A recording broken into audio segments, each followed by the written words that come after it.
আচ্ছা, তুমি কি এমন একটা টেন্সের কথা জানো যেই টেন্স তোমাকে বলে দেবে যে কাজটা শুরু হয়েছে কিন্তু শেষ হয়নি?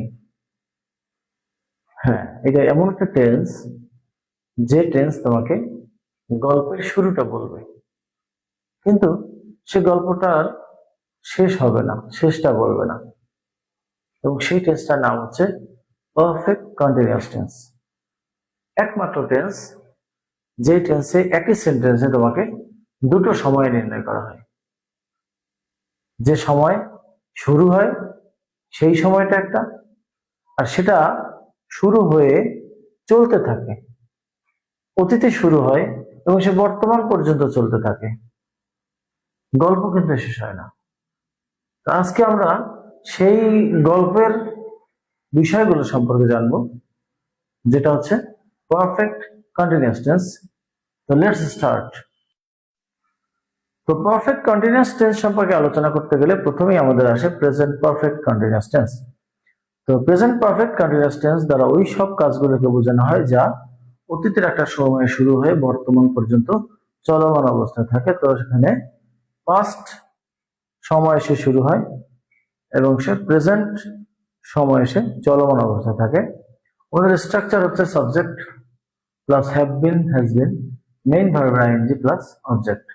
আমরা পারফেক্ট টেন্সে যেটা বলেছিলাম যে হ্যাভ হ্যাজ এর ক্ষেত্রে শুধুমাত্র subject third person singular number হলেই হ্যাজ বসে, আর কোথাও হ্যাজ বসে না, সব জায়গায় হ্যাজ বা হ্যাভ বসে। এখানেও শুধু subject third person singular number হলেই হ্যাভ বি হ্যাজ বিন বসবে, বাকি সকল স্থানে আমরা হ্যাভ বিন বসাবো। এখন চেনার উপায় কি? চেনার উপায় হচ্ছে যদি সেন্টেন্সে সিন্স অথবা ফর প্লাস টাইম থাকে, সিন্স অথবা ফর প্লাস টাইম থাকে, আমরা তাকে প্রেজেন্ট পারফেক্ট কন্টিনিউয়াস টেন্স করব। সিন্স অথবা ফর বসার দুইটা আলাদা জায়গা, আলাদা ব্যাখ্যা আছে।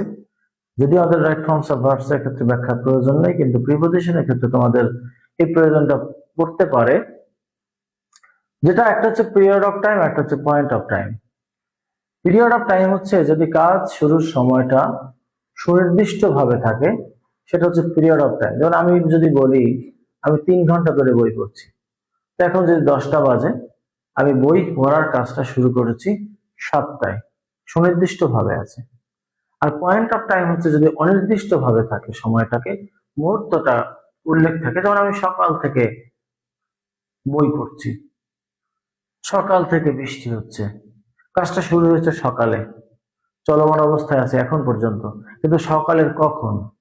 8টাও সকাল, 6টাও সকাল, 10টাও সকাল, যাতে সুনির্দিষ্ট ভাবে প্রকাশ নেই, সেটাকে বলা হয় পয়েন্ট অফ টাইম। তো যেমন আমরা উদাহরণ দিয়েছি, I read for 2 hours. I read for 2 hours, for plus time আছে, আমরা অ্যান্সার লিখেছি হ্যাভ বিন রিডিং। আবার ইট রেইন সিন্স মর্নিং, ইট রেইন সিন্স মর্নিং, আনসার হলো হ্যাজ বিন রেইনিং।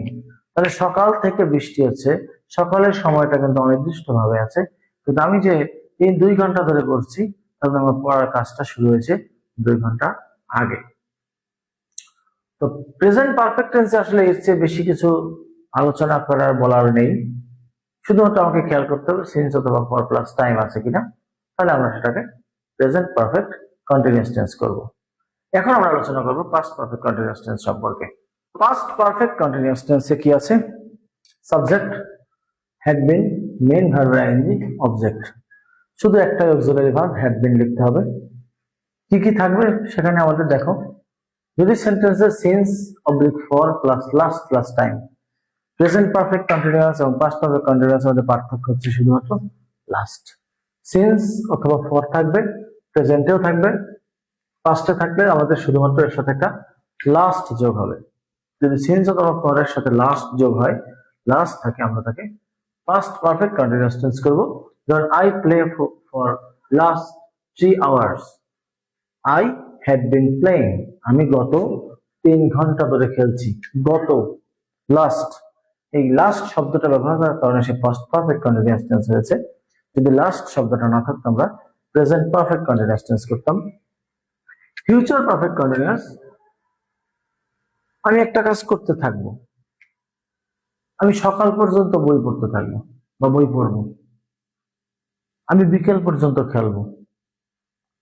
তো ভবিষ্যতের একটা সময়ের পর্যন্ত কাজ হয়, এই পর্যন্ত, টিল এবং আনটিল।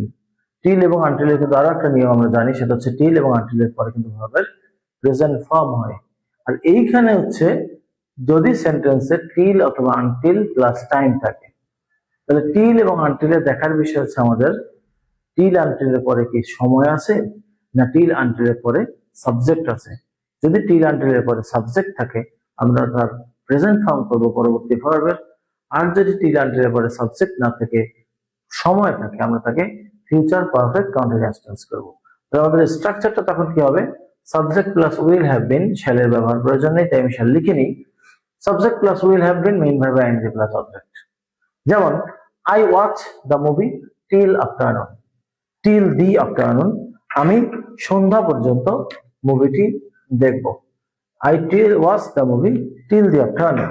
তার অ্যান্সার আমরা লিখেছি উইল হ্যাভ বিন ওয়াচিং, আমি মুভিটা দেখবো, তাহলে কাজটা কিন্তু চলতে থাকবে। তো এই ছিল আমাদের perfect continuous tense. Literally perfect continuous টেন্সের মধ্যে তোমাদের প্রেজেন্ট পারফেক্ট কন্টিনিউয়াস টেন্সটাই আসলে সব সময় আসে। পাস্ট পারফেক্ট কন্টিনিউয়াস এবং ফিউচার পারফেক্ট কন্টিনিউয়াস টেন্সটা সচরাচর তুমি পরীক্ষায় পাবে না।